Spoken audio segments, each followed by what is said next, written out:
नमस्कार active time news में आप सभी का स्वागत है। 20 मई राजस्थान की बड़ी खबरें एक नजर में। कैसे थमेगा लॉकडाउन का पहिया, पुलिस काट रही चालान पर चालान, लोग दिखा रहे नासमझी। ऐसी स्थिति में आगे बढ़ सकता है लॉकडाउन। कोरोना की दूसरी लहर के बढ़ते प्रकोप पर अंकुश लगाने तथा कोरोना की चेन तोड़ने के लिए राज्य सरकार ने पूरे प्रदेश में संपूर्ण लॉकडाउन लगा रखा है। पुलिस ने काफी सख्ती बढ़ा रखी है। शहर के प्रमुख बाजारों, चौक चौराहों पर बैरिकेड्स लगाकर अस्थायी नाके स्थापित किए गए हैं। इन नाकों से होकर गुजरने वाले की पूरी जांच की जा रही है। जब से प्रदेश में लॉकडाउन की घोषणा हुई तब से आज तक शायद ही कोई दिन ऐसा गुजरा होगा जब बिना मास्क तथा बेवजह घरों से बाहर निकलने वालों का पुलिस ने चालान न काटती हो। इतनी समझाइश के बाद भी लोग नासमझी दिखा रहे हैं। ऐसे लोग खुद भी संक्रमण को बढ़ावा दे रहे हैं। प्रश्न उठता है कि कोरोना की चेन कैसे टूट पाएगी। हनुमानगढ़ में 416 नए कोरोना पॉजिटिव। जिला चिकित्सा एवं स्वास्थ्य विभाग द्वारा कोरोना की जांच के लिए गए 1425 सैंपलों की जांच गुरुवार की प्रातः मिल गई है। विभाग के अनुसार जिले में 416 नए कोरोना पॉजिटिव की पहचान हुई।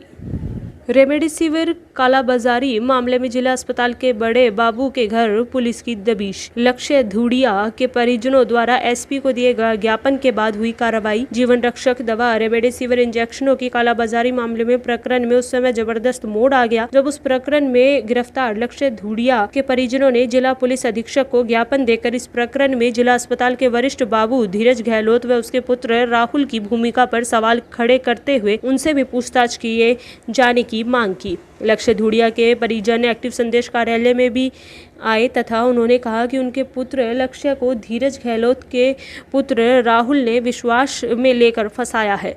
लक्ष्य धूड़िया के परिजनों द्वारा एसपी को ज्ञापन दिए जाने के बाद जवाहरनगर थाना पुलिस के सब इंस्पेक्टर शंभू दयाल की अगुवाई में पुलिस दल ने जिला अस्पताल के सामने वृद्धा आश्रम पर स्थित धीरज गहलोत के घर दबिश दी, परंतु राहुल घर पर नहीं मिला। इस प्रकरण की जाँच अब जिला अस्पताल के कोविड सेंटर पर केंद्रित हो गई है। यह मामला 2 इंजेक्शनों का नहीं बल्कि काफी इंजेक्शनों का है। प्राइवेट अस्पतालों की गहनता से जांच हो तो सच सामने आए। रेमडेसिविर इंजेक्शन की कालाबाजारी मामले में पुलिस अगर प्राइवेट अस्पतालों की गंभीरता से जांच करे तो कई सनसनीखेज खुलासे हो सकते हैं। दवा व्यवसाय से लंबे समय से जुड़ रहे एक व्यक्ति ने एक्टिव संदेश को बताया कि उसके परिचित को कोरोना पॉजिटिव होने पर एक निजी अस्पताल में भर्ती करवाया गया था। मरीज को 6 इंजेक्शनों की जरूरत थी। ये 6 इंजेक्शन निर्धारित से कई गुना ज्यादा रेट पर खरीद कर लगवाने पड़ गए। मरीज का जीवन बचाने के लिए ब्लैक में इंजेक्शन खरीदने पड़े। बताया गया है कि कई प्राइवेट अस्पताल वाले रेमडेसिविर इंजेक्शन के प्रति 15-15, 20-20 हजार रुपए तक वसूलते जा रहे हैं। महामारी के इस दौर में भी जीवन रक्षक दवाओं की जमकर कालाबाजारी की जा रही है।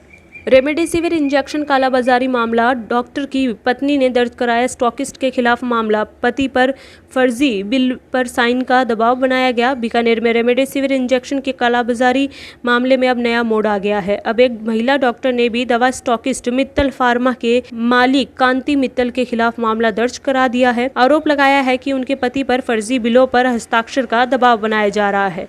FIR दर्ज कराने वाली डॉक्टर कल्पना डागा हैं, जिन्हें पति डॉक्टर धनपत डागा ने पिछले दिनों सदर थाने में इसी मामले की पूछताछ के लिए बुलाए जाने पर तनाव में आकर अपने हाथ की नसें काट ली थी। पुलिस ने मामला दर्ज करके जांच शुरू कर दी है। इसी मामले में SOG ने बुधवार को 3 स्टॉकिस्ट को गिरफ्तार किया था। रेमडेसिविर इंजेक्शन के मामले में सबसे ज्यादा गाज मित्तल फार्मा एजेंसी पर ही गिरी है। इससे मित्तल फार्मा के विजय मित्तल, प्रदीप मित्तल और मित्तल ड्रग एजेंसी के अनुज मित्तल को गिरफ्तार किया जा चुका है। कोरोना के गंभीर रोगी ही अस्पताल में PHC में रोगियों का शुरू किया उपचार। कुछ को भेजा होम आइसोलेशन में। कोरोना संकट के वर्तमान दौर में पिछले कई दिन से जहां रोगियों की संख्या 200 के पार हो रही थी, वहीं गुरुवार को कोविड डेडिकेटेड अस्पताल में 149 रोगी ही थे। इसके अलावा कुछ रोगी कॉटेज में रखे गए, यानी पिछले दिनों के मुकाबले रोगियों की संख्या में कुछ कमी आई। कोविड डेडिकेटेड अस्पताल के मुख्य भवन में भर्ती 149 रोगियों में से 138 ऑक्सीजन पर हैं।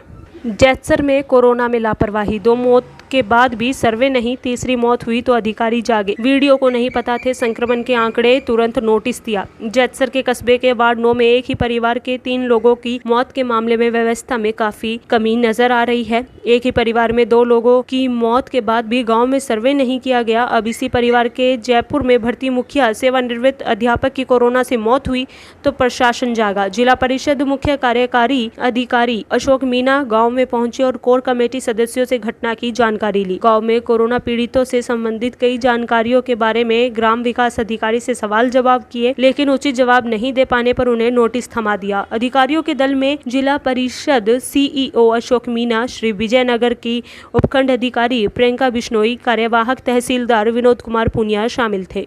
हमारा क्या कसूर? घरेलू इस्तेमाल की चीज़ें बिक रही हैं, कुछ ऑफिस भी खुल रहे हैं। हमें भी कुछ समय के लिए मिले दुकान खोलने की छूट। कोरोना संकट के दौर में सरकार ने सुबह 6 बजे से 11 बजे तक कुछ दुकानें खोलने की अनुमति दी है। किराना के व्यापारी बाजार में नजर आ रहे हैं, लेकिन रेडीमेड जूते, कपड़े, कॉस्मेटिक्स, हलवाई, स्टेशनरी जैसे कुछ ऐसे काम हैं जिनके बिजनेस लंबे समय से ठप हैं। उन व्यापारियों से बात की तो उनकी पीड़ा उभर कर सामने आई। उनका कहना था कि आखिर करें तो क्या।